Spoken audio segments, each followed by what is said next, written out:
आप देख रहे हैं लाइव बिहार। मैं हूं आपके साथ असलम अब्बास। जिंदा कौम कभी इंतजार नहीं करती, ये नारा, ये स्लोगन उस समाज के लिए, उस जात और बिरादरी के लिए है जो अपनी हक, अधिकार या फिर कहें कि समाज में कई तरह की मौजूद बुराइयों और कुरीतियों के खिलाफ लड़ने के लिए तैयार होता है, अपनी हिस्सेदारी लेने के लिए हमेशा संघर्ष के लिए तैयार होता है। लगातार इस तरीके की स्लोगन के साथ उसे संबोधित किया जाता है या उसे बताया जाता है कि आपको क्या करना है। और मौजूदा समय में बिहार में मुसलमानों को लेकर जो राजनीति है, जिस तरीके से मुसलमान बिहार के साथ साथ पूरे देश में पिछले 2 दशक से हाशिए पर भेज दिए गए हैं, और खास करके जो तथाकथित समाजवादी पार्टियां हैं, जो तथाकथित धर्मनिरपेक्ष पार्टियां हैं, वो मुसलमानों को समय समय पर इस्तेमाल करती रही है। और वही इस्तेमाल करने के हालात ऐसे हैं कि जो सच्चर कमेटी की रिपोर्ट आई है, रघुराम राजन की जो रिपोर्ट है, उसके मुताबिक देश में बिहार में मुसलमानों की हालत दलितों से भी बेकार है, खराब है। चाहे वो शैक्षणिक हालात की बात हो या आर्थिक स्थिति की बात हो या सामाजिक स्थिति की बात हो, तीनों मोर्चे पर मुसलमान आज दलितों से खराब स्थिति में जिंदगी गुजारने के लिए विवश है। और इसी हालात को देखते हुए बिहार में राजनीति को एक नया आयाम देने की कोशिश कर रहे प्रशांत किशोर, जी हाँ, प्रशांत किशोर उर्फ प्रशांत किशोर पांडे, जो जन सुराज के तहत पूरे बिहार पर पद यात्रा पर है और हर जिले में, हर गांव में, प्रखंड में घूम घूम कर लोगों को बता रहे हैं कि आपका अधिकार क्या है, आपका हक क्या है और आपकी समस्याएं क्या है। और इसी तमाम मुद्दे को लेकर राजधानी पटना में प्रशांत किशोर ने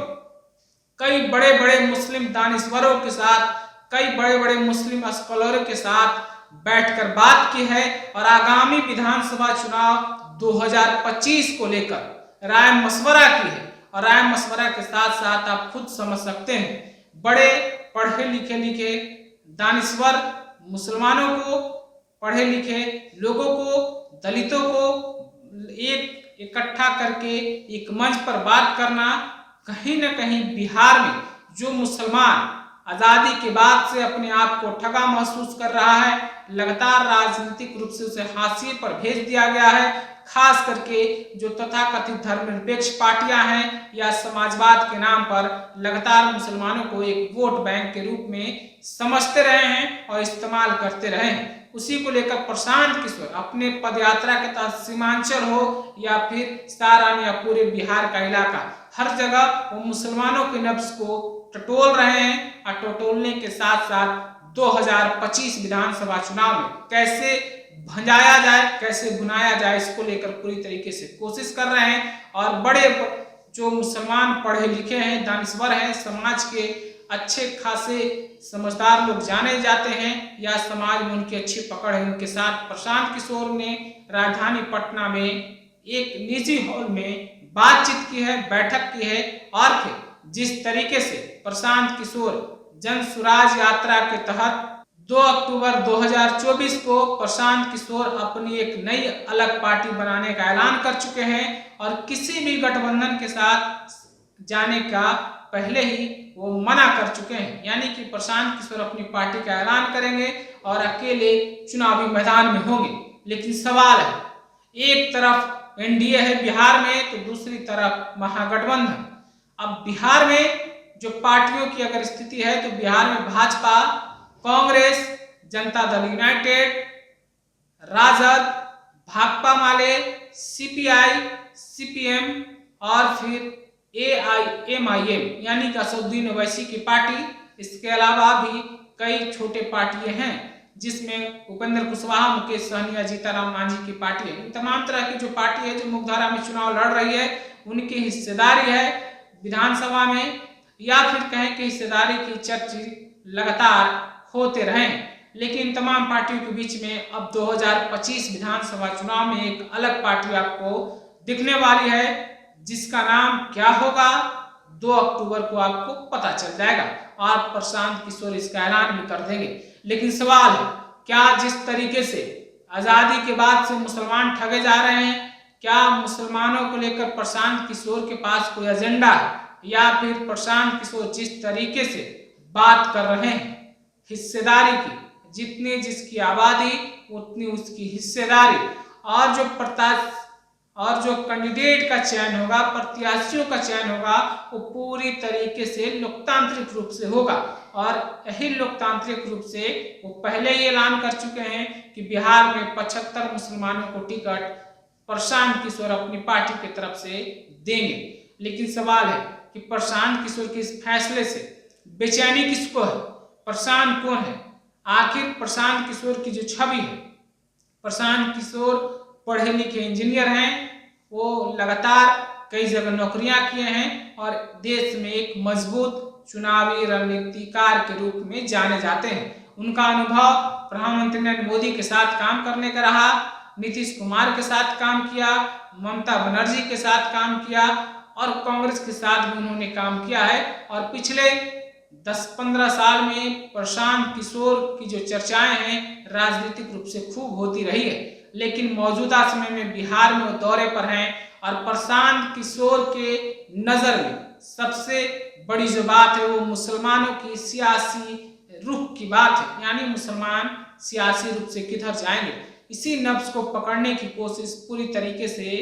प्रशांत किशोर कर रहे हैं। और 2025 विधानसभा चुनाव में प्रशांत किशोर जिस तरीके से तैयारी में हैं और साफ साफ उनका संदेश है कि किसी के साथ कोई गठबंधन नहीं होगा, अकेले दम पर चुनाव लड़ेंगे, तो क्या बिहार में उनके लिए जमीन फल फूल रही है, उर्वरा है, या फिर प्रशांत किशोर जो जमीन तैयार कर रहे हैं 2025 में फसल के रूप में काटने के लिए भी वो इंतजार में है। खास करके प्रशांत किशोर का जो एजेंडा है, लगातार वो बात करते हैं, आप अपने बच्चों के बारे में सोचिए, आप अपने परिवार के बारे में सोचिए, आप जाति और बिरादरी के बारे में मत सोचिए, आपके बच्चे को क्या कुछ मिलने वाला है, आपका परिवार कैसे डेवलप होगा, आपके बच्चे को शिक्षा कैसे मिलेगी, आपके परिवार में कोई बीमार हो जाते हैं तो उन्हें स्वास्थ्य की सुविधाएं कैसे मिलेगी, तमाम तरह की बातें उन्हें बता रहे हैं और समझा भी रहे और कह रहे हैं कि जो आप वोट कर रहे हैं, मतदान कर रहे हैं, अपने परिवार की एक बार हालत को समझिए, उसके बाद ही मतदान कीजिए, ना कि किसी जात बिरादरी और नेता पर। तो दूसरी तरफ युवा चेहरा के रूप में तेजस्वी यादव भी हैं बिहार में और लगातार वो प्रशांत किशोर को कहते हैं भाजपा के बी टीम है। लगातार कई बार तेजस्वी यादव और राजद की तरफ से खास करके जगदानंदन तो बजाब्ते लेटर ही जारी कर दिया और साफ साफ कह दिया कि कोई भी पार्टी का कार्यकर्ता और नेता अगर जन स्वराज यात्रा में शामिल होता है, जन स्वराज का साथ देता है, तो उन्हें पार्टी से निकाल दिया जाएगा। और प्रशांत किशोर को उन्होंने भाजपा का बी टीम बता दिया है। लेकिन सवाल है कि एक तरफ तेजस्वी यादव बेरोजगारी और महंगाई की बात करते हैं, तो दूसरी तरफ प्रशांत किशोर समस्याओं की बात करते हैं, अपने अधिकार और हक की बात कर रहे हैं। लेकिन तमाम इन मुद्दों के बीच में जिस तरीके से मुसलमानों की हालात सियासी रूप से दिन प्रतिदिन खराब होते चले जा रहे हैं, दिन प्रतिदिन सियासी रूप से उसे पीछे फेंका जा रहा है। खास करके MY समीकरण के तहत 1990 के बाद जिस तरीके से मुसलमानों ने लालू यादव पर विश्वास किया कि 3 दशक में राजद के तरफ से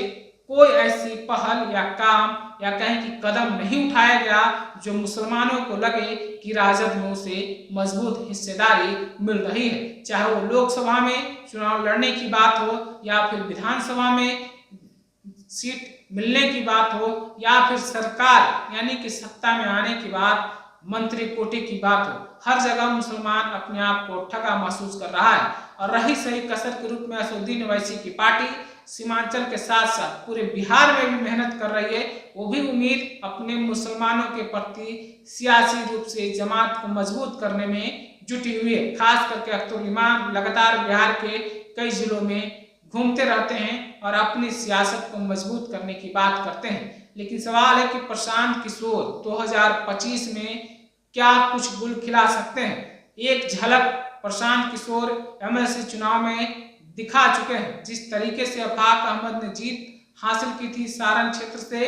वो एक बुलेट के रूप में है। प्रशांत किशोर कहते भी हैं कि एकमात्र बुलेट एमएनसी था। जिस तरीके से आफाक अहमद की जीत हुई है, अभी तो बहुत सारे बुलेट निकालना बाकी है। और लगातार वो कहते हैं कि बुलेट ऐसी चलेगी कि नीचे से पार कर गई, ऊपर से पार कर गई, किसी को कुछ पता भी नहीं चलेगा। लेकिन तमाम तरह के जो प्रशांत किशोर के एजेंडा, जो प्रशांत किशोर लगातार काम कर रहे हैं बिहार में, क्या सचमुच में सिर्फ मुसलमानों के भरोसे प्रशांत किशोर चुनावी मैदान में जाएंगे, या फिर जिस तरीके से प्रशांत किशोर एक नब्ज टटोलने की कोशिश कर रहे हैं लालू परिवार की और लालू यादव की जो वोट बैंक समीकरण है, या फिर कहें कि जिस तरीके से हिस्सेदारी की बात हो रही है, जिसकी जितनी आबादी बिहार में जाति जनगणना के अनुसार बिहार में मुसलमानों की जनसंख्या 18% है, उसके हिसाब से हिस्सेदारी की भी बात हो रही है। फिलहाल प्रशांत किशोर किसको नुकसान पहुंचाएंगे, किसको फायदा पहुंचाएंगे, ये 2 अक्टूबर जब पार्टी का ऐलान हो जाएगा, बन जाएगी, किस तरीके से प्रशांत किशोर फैसला लेंगे ये तो वक्त ही बताएगा। लेकिन जिस तरीके से प्रशांत किशोर बिहार के अलग अलग जिलों में, गांव में दौरा कर रहे हैं, पदयात्रा कर रहे हैं, उससे जरूर साफ है, स्पष्ट है कि बिहार के जनता के सामने 2025 में एक नया विकल्प मिलने जा रहा है। उस विकल्प पर बिहार की आवाम जनता कितना विश्वास करेगी ये तो अभी आने वाला 2025 ही बताएगा। लेकिन इतना जरूर है कि बिहार में अब नीतीश कुमार और राजद के अलावा एक नए विकल्प में शुरुआत हो रही है। तो दूसरी तरफ MIM यानी कि असदुद्दीन ओवैसी की पार्टी भी बिहार में मुसलमान और दलितों के नाम पर एक मजबूत पैठ बनाने की कोशिश कर रही है। आप अपनी राय और प्रतिक्रिया प्रशांत किशोर के बारे में क्या रखते हैं, जिस तरीके से वो लगातार क्षेत्र में पदयात्रा कर रहे हैं, खास करके वैसे समाज के लोग जिनके पास आज़ादी के 70 साल के बाद भी विकास की कोई रोशनी नहीं पहुंची है, और वो लगातार उसे खरोचने की कोशिश कर रहे हैं, जगाने की कोशिश कर रहे हैं। आप अपनी राय और प्रतिक्रिया जरूर हमें पहुंचाइएगा। तब तक के लिए आपका बहुत बहुत शुक्रिया।